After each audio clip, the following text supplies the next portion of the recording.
이 시간 하나님께서 주신 말씀은 구약성경 사무엘상 1장 1절에서 8절까지의 말씀과 19절에서 20절 말씀입니다.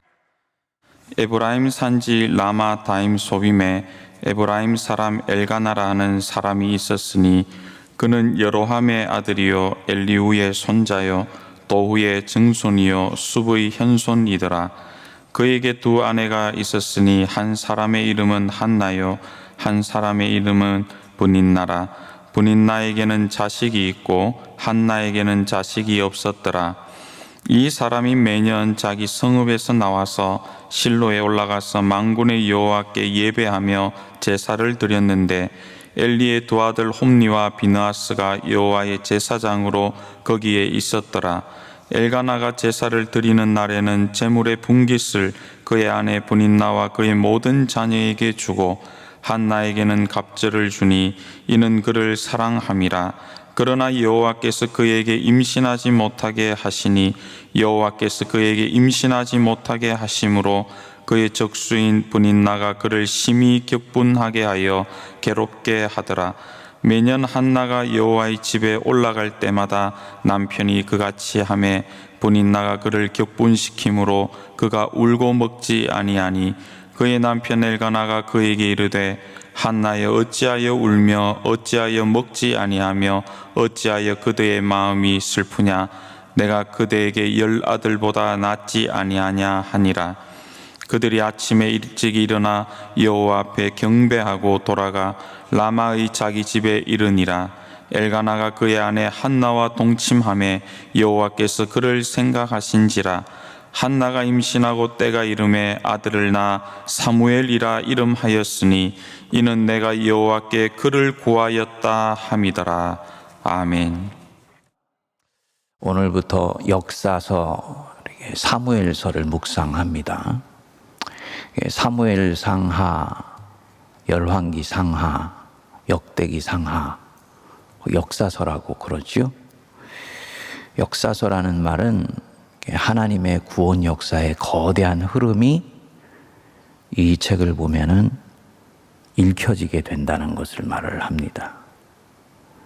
그러니까 하나님은 우리 내면의 미세한 곳에서 움직이시는 분이실 뿐만 아니고 천하를 만드시고 역사를 주관하시는 하나님이시기 때문에 세속 역사 한복판에서 세속 역사에 때로는 개입하시고 주관하시고 때로는 악한 세속 역사가 그릇된 방향으로 그냥 가도록 놔두시기도 하시고 또 미리 섭리하시기도 하셔서 결국은 역사의 흐름을 만들어 가세요. 그래서 이 역사서를 보게 되면 장강이 도도히 흘러가는 것 같이 이 하나님의 구원 역사가 어떻게 진행되는지를 볼 수가 있습니다. 그리고 이 가운데서 내가 어떻게 역사 한복판에서 하나님의 일을 섬기고 또 살피며 그 하나님의 위대한 일에 참여할 수 있는지를 볼 수가 있게 됩니다. 이 사무엘서를 묵상하는 중요한 해석의 키가 사도행전 13장 36절에 나옵니다. 사도 바울이 이스라엘의 역사를 구원 역사로 이렇게 통괄하는데요.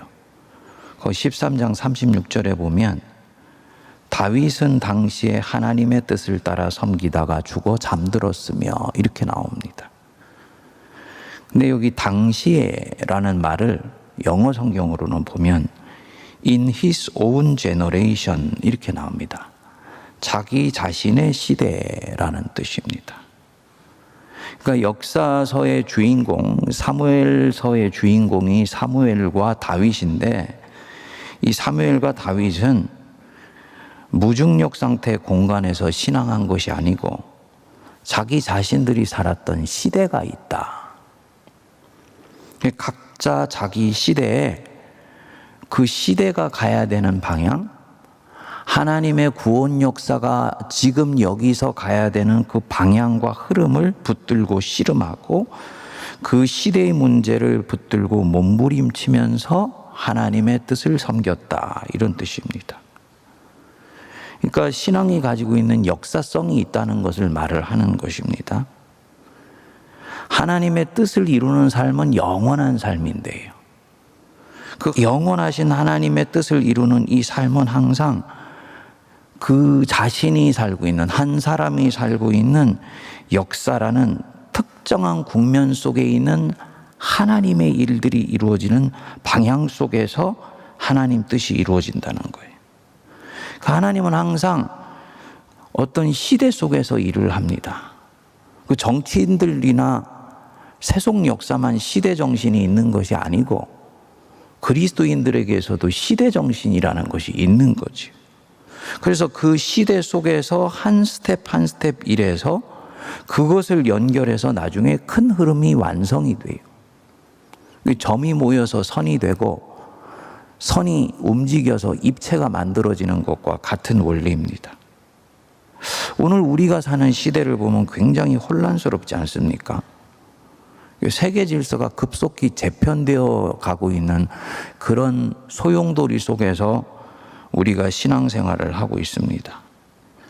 미국과 중국이 이제 본격적으로 패권 전쟁으로 들어갔다라는 것을 우리가 알 수가 있어요. 요즘 그 베이징에 올림픽 하는 부분에 있어서 중국의 편파 판정 때문에 우리 한국 사람들도 마음이 불편하고 세계인들도 굉장히 불편합니다만 무엇을 얘기를 하느냐면 중국이 이제는 눈치 보지 않고 하고 싶은 것을 할 수 있는 힘을 가졌다는 얘기를 하는 것입니다. 좋던 싫던 그렇다는 거예요. 그러니까 본격적으로 미중이 이제는 패권 경쟁에 들어간 바로 그 형국 속에서 하나님은 하나님의 일을 하시는 새로운 흐름으로 들어가고 이 틈바구니에 우리는 껴있고 그 껴있는 속에서 한국교회는 놓여져 있는 것입니다. 그렇기 때문에 무엇인가 지금 소용돌이 속에서 하나님이 일을 하시고 있다라는 것입니다. 지금 우리가 묵상하는 이 사무엘서의 상황이 아주 유사한 상황입니다. 사사시대는 가고 군주시대가 시작되는 격동의 시대가 바로 이 사무엘서의 배경입니다. 사사시대가 이제는 거의 끝물이에요. 끝물이라는 말은 사사시대에 가지고 있는 사회적인 어떤 틀이라 그럴까요? 가치관이라 그럴까요? 이런 것들이 더 이상 효율적으로 작동하지를 않는다는 말입니다. 사사시대 아시는 대로 백성들이 자기 소견에 옳은 대로 행한대. 기준과 잣대가 없습니다. 소위 모든 사람이 공통적으로 합의할 수 있는 진리가 사람들 안에 움직이지를 않는다는 얘기죠. 그러니까 다 각자 자기가 생각할 때 옳은 대로 생각하고 사는 것입니다. 사무엘상 1장에 나오는 이 엘리 13절에 보시면 한나가 속으로 말하며 입술만 움직이고 음성은 들리지 아니하므로 엘리는 그가 취한 줄로 생각한지라. 대수롭지 않게 읽으면 안 되는 부분입니다. 이 엘리가 사사시대의 사무엘 바로 앞에 있는 마지막 사사라고 볼 수 있는데요. 이 사사가 얼마나 영적으로 무지하고 무책임한지 한나가 기도를 하는데 그녀가 술이 취해서 흐느껴 우는 것인지 통분한 마음으로 기도하는 것인지를 분별을 할 수 없을 정도로 이 영적으로 무지한 사람이었습니다. 3장 1절에 보면 이 사사시대의 마지막의 특징을 3장 1절에 이렇게 말씀합니다. 여호와의 말씀이 희귀하여 이상이 흔히 보이지 않았더라. 영어 성경으로는 There was no many vision 이렇게 나옵니다. 말씀이 끊겼다. 이 말은 영감을 동반한 말씀이 나오지를 않고 민족과 공동체가 나아갈 비전이 더 이상 말씀을 통해서는 보이지 않는다. 그 뜻입니다. 그러니까 백성들은 다 자기 소견에 옳은 대로 행할 수밖에 없다는 얘기죠. 다시 말씀드리면 옛 것은 이미 실효성을 잃어버렸고 백성들을 이끌 수 있는 새 것은 오지 않은 바로 그 과도기의 시기에 이 사무엘서가 전개가 되는 것입니다. 공동체 전체가 완전히 영적으로 고갈되어 있어요. 이제 하나님이 본격적으로 움직이실 때가 왔다는 것을 말은 하는 거지요. 하나님이 움직이시는 거대한 구속사의 흐름이 이제 시작되는 바로 그 직전이라는 것을 말을 하는 것입니다. 그게 이제 사무엘상 1장이 시작되는 시점이에요. 그런데 이것이 이 하나님의 거대한 구속사의 흐름이 어떻게 시작되는가 한번 보십시오. 1장 1, 2절을 보시면요. 에브라임 산지 라마다 소빔에 에브라임 사람 엘가나라 하는 사람이 있었으니 그는 여로함의 아들이요 엘리후의 손자요 도우의 증손이요 숲의 현손이더라. 한 집안 얘기를 하고 있네요. 그에게 두 아내가 있었으니 한 사람의 이름은 한나요 한 사람의 이름은 분인나라. 분인나에게는 자식이 있고 한나에게는 자식이 없었다. 한 집안에 나오는 갈등 얘기입니다. 엘가나라 하는 사람에게 두 부인이 있는데 이 한나와 분인나다. 근데 분인나는 아이가 있고 한나는 아이가 없다. 아이 가진 여자가 득세한 것처럼 아이 없는 여자를 핍박하고 박해하고 아이 없는 여자 한나는 고통스러워하고 이를 본 남편은 한나를 긍휼히 여기는데 분인나는 질투를 느껴서 더 한나를 핍박한다. 이런 얘기죠. 그러니까 옛날 조선시대로 치면 한 여염집의 건너방에서 일어나는 이야기. 하나님의 거대한 구원 역사가 새롭게 시작되는데 그것이 한 집안의 작은 스토리, 그것도 안방이 아니라 건너방에 여염집의 아낙네들 안에 흔히 일어나는 자식을 둘러싼 이야기로 하나님의 거대한 역사가 시작된다는 것입니다. 그 5절을 보시면 한나에게는 갑절을 주니 이는 그를 사랑함이라. 그러나 여호와께서 그에게 임신하지 못하게 하시니. 오늘 묵상할 주될 부분입니다. 임신하지 못하게 하시니. 임신을 못한 것이 누구 때문이라고요? 생리적인 불임이 아니고 하나님이 뭔가 뜻이 계셔서 한나로 하여금 임신을 하지 못하게 한다. 하나님이 지금 움직이시고 있는데 하나님이 뭔가 지금 일을 시작하시고 있는데 하나님의 나라가 지금 역사 속에서 기우뚱하고 있어요. 사사시대는 하나님이 만드신 체제였습니다. 그런데 이게 잘 작동을 하지 않는 거예요.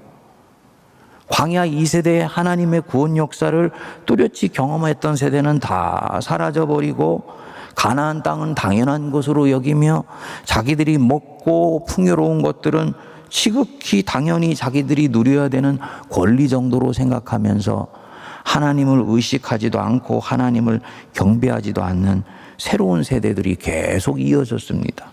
그게 사사시대입니다. 하나님의 나라가 완전히 뿌리에서부터 흔들리는 바로 그 시점인 것입니다. 당연히 하나님은 새로운 역사를 시작을 하시죠. 근데 그 새로운 역사를 시작하시는 초입이 뭐냐? 여호와께서 한 여자 임신하지 못하게 하는 것. 이게 하나님의 방법입니다. 한데 한나가 이 분인나의 핍박을 받고 임신을 못하게 되니까 서러워서 어떻게 합니까? 요즘 같으면 어떻게 할까요? 고소할 것입니다. 예. 아니면 남편한테 공정하게 시비를 가려달라고 항변을 할 것입니다. 인권보호센터로 달려갈 수도 있지요. 그런데 이 한나는 그렇게 하지 않아요. 핍박받고 탄압받으니까 누구 앞으로 달려갑니까? 하나님 앞으로 달려갑니다. 그래서 10절에 보시면 한나가 마음이 괴로워서 여호와께 기도하고 통곡하였다. 마음이 괴로워서 여호와께 기도하고 통곡하였다.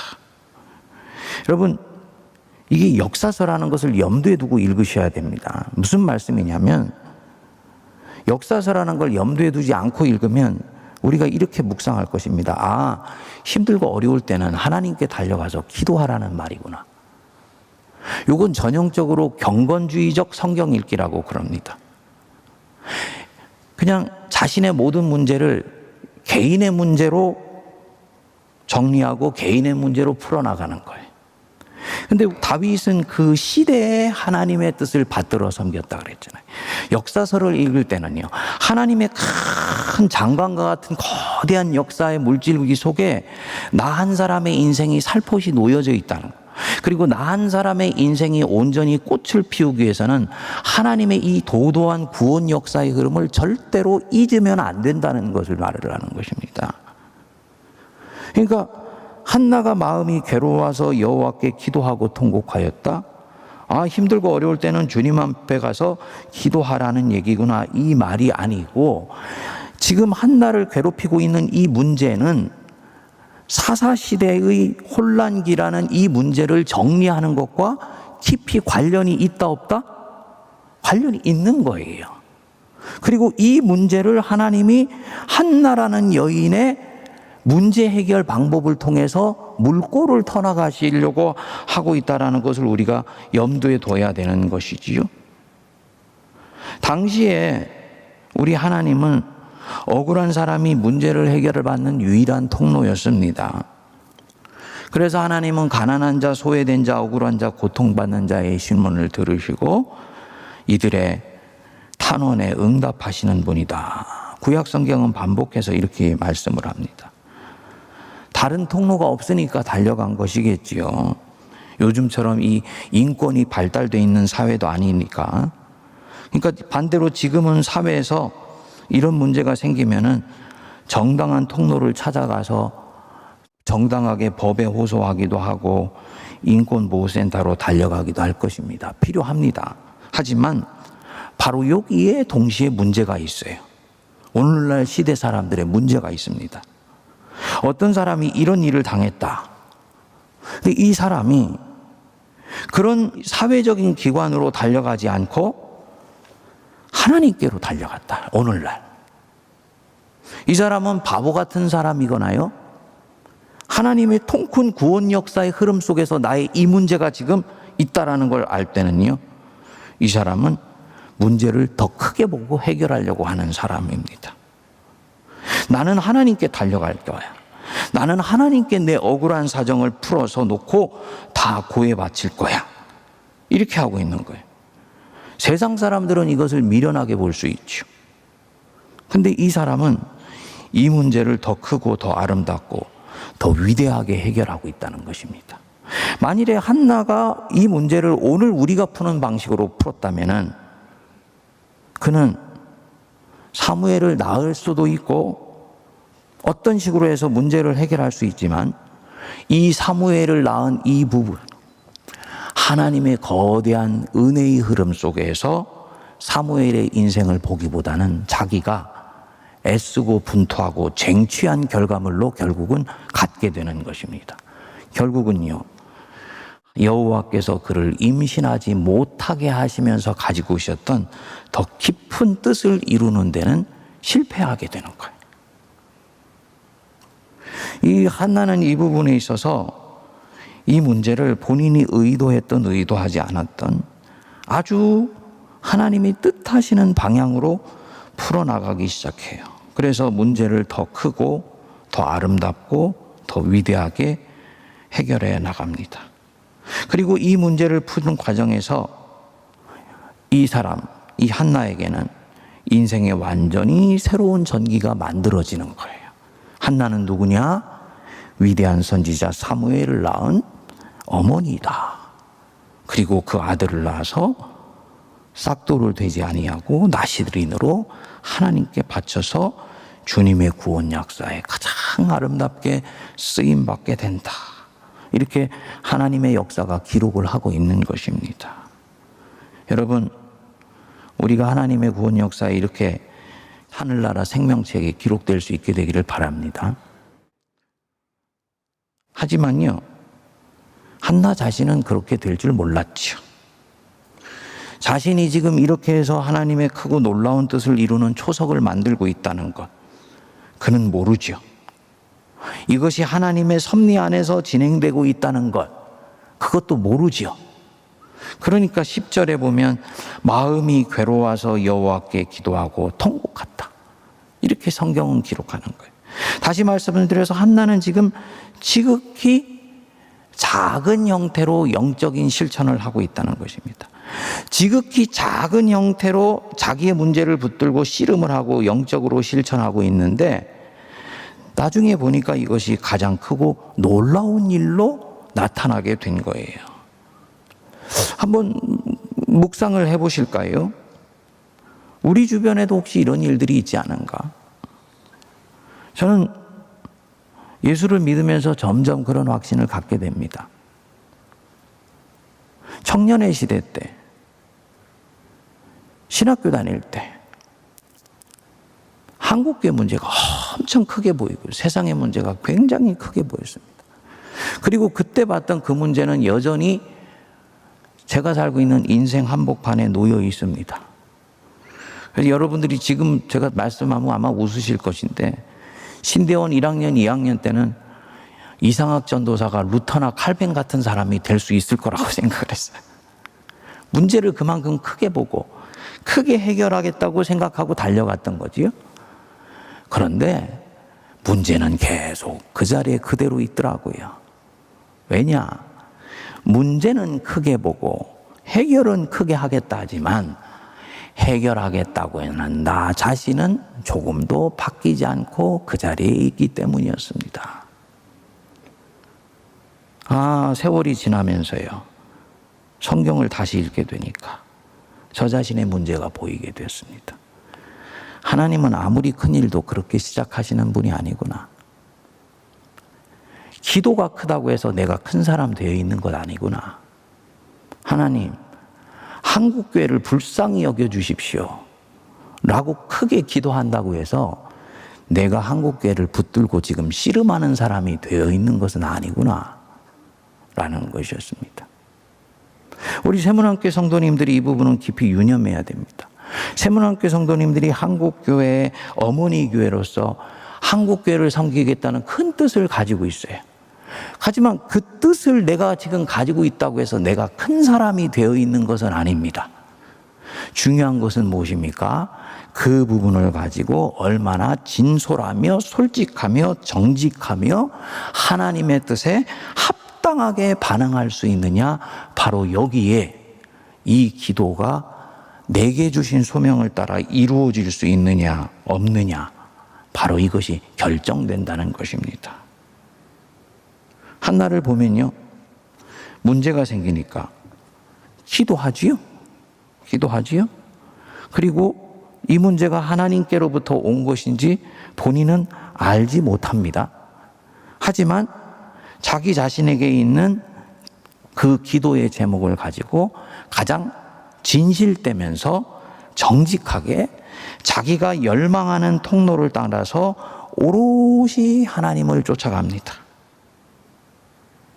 그러니까 한나는 자기 문제에 대해서 가장 정직하면서 가장 하나님 자녀다운 방법으로 반응을 합니다. 분인나에 대해서 대항해 싸우지 않고 내지르지도 않습니다. 누군가의 문제를 보면 손가락질을 하면서 저 사람은 죄인이고 나는 의인이다라고 스스로 자족해하는 마음도 없습니다. 그냥 하나님 앞에 가져가서 그분과 자기 문제를 붙들고 최선을 다해서 씨름하는 거예요. 그리고 자기가 보고 있는 그 앵글 속에서 정성을 다합니다. 근데 하나님은 이 사람을 통해서 일을 하시는 거예요. 한나에게 주어져 있는 사명은 뭐였습니까? 아이 잘 낳는 거였습니다. 그리고 그 낳은 아이 하나님의 뜻인 줄 알고 나시린으로 주님 앞에 깨끗하게 바치는 거, 거기까지였어요.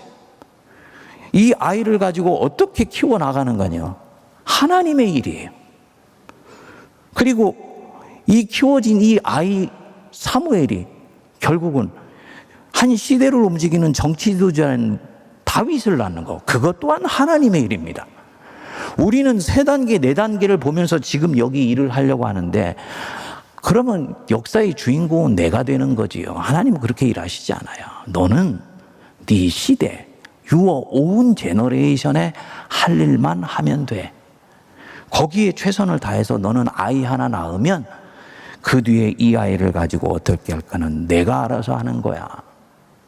여러분, 역사서를 읽으면서 우리가 큰 비전을 갖고 큰 그림을 보지만 항상 우리가 하는 일은 섬세하면서도 작게 시작할 수 있는 이 소박한 영성을 함께 가지고 있어야 됩니다. 큰 그림을 놓치지 않되 작게 할 수 있는 것.